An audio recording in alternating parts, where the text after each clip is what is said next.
અમદાવાદમાં કેન્સરની સંપૂર્ણ સારવાર માટે વર્લ્ડ ક્લાસ સુવિધાઓ સાથે મળશે નવી દિશા. ક્રિષ્ના શેલ્બી હોસ્પિટલમાં અદ્યતન ઇલેક્ટ્રા ઇન્ફિનિટી રેડિયેશન મશીનનું ઉદ્ઘાટન આરોગ્ય રાજ્યમંત્રી શ્રી પ્રફુલ્લ પાનશેરિયાના હસ્તે કરાયું.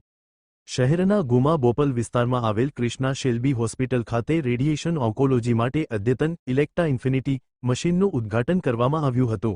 આ મશીન અમદાવાદ માટે પોતાની જાતનું અનોખું ગણાય છે, જે કેન્સર સારવાર ક્ષેત્રમાં નવી તકનીકી ક્રાંતિ લાવશે.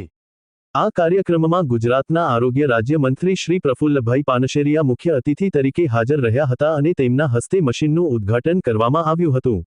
તેઓએ આ આધુનિક ટેકનોલોજીનું મહત્વ તથા કેન્સર સારવારમાં તેની ભૂમિકા અંગે માહિતી આપી હતી. Report by Ashwin Limbachiya, Ahmedabad.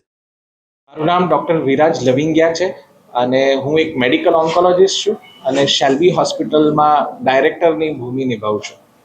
Important વાત કેવી છે શેલ્બી કેન્સર રિસર્ચ ઇન્સ્ટિટ્યૂટ વિશે કે અમદાવાદમાં જ ખાલી વાત કરું તો અમે 16 કેન્સરના ડૉક્ટર છે જે ખાલી અમદાવાદમાં સેવા આપે છે.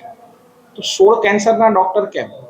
કારણ કે અમારો મોટો એક છે કે we treat only one cancer, that is yours.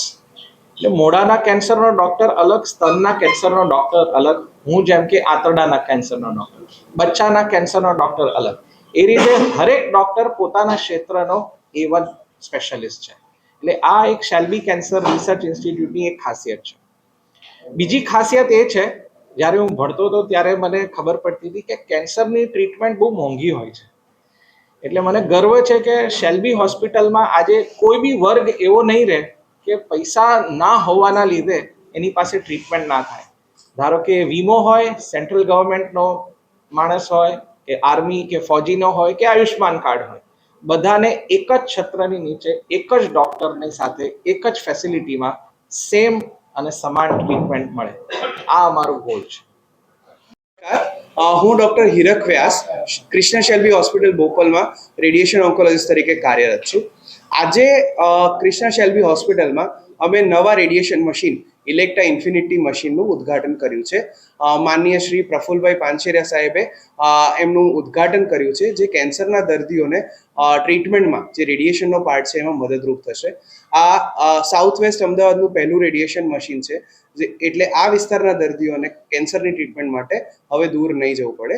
Krishna Shalby હોસ્પિટલમાં આપણી પાસે રેડિયેશન મશીન, સર્જન અને કિમોથેરાપી ત્રણેય ટ્રીટમેન્ટ એક જ છત્રછાયામાં થઈ શકશે. ઇલેક્ટ્રા ઇન્ફિનિટી મશીન એ ટ્રીટમેન્ટનું લેટેસ્ટ મશીન છે, જેમાં 1 મિલીમીટરના ટાર્ગેટથી લઈને 40 સેન્ટીમીટર સુધીના કેન્સરની ટ્રીટમેન્ટ એક સાથે થઈ શકે. સો કેન્સરના કોઈ પણ દર્દીને જો ટ્રીટમેન્ટની જરૂર છે તો એ અમે અહીંયા આગળ આપી શકીશું. રેડિયેશન ટ્રીટમેન્ટ હંમેશા મશીન ઉપર જ થાય, બીજી કોઈ રીતે રેડિયેશન ટ્રીટમેન્ટ થઈ શકતી નથી.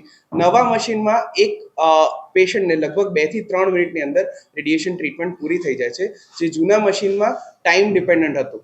ક્યારેક 15 મિનિટ બી લાગે, ક્યારેક 25 મિનિટ બી લાગે. એ ટ્રીટમેન્ટ હવે 1 થી 2 મિનિટની અંદર પૂરી થઈ જાય છે.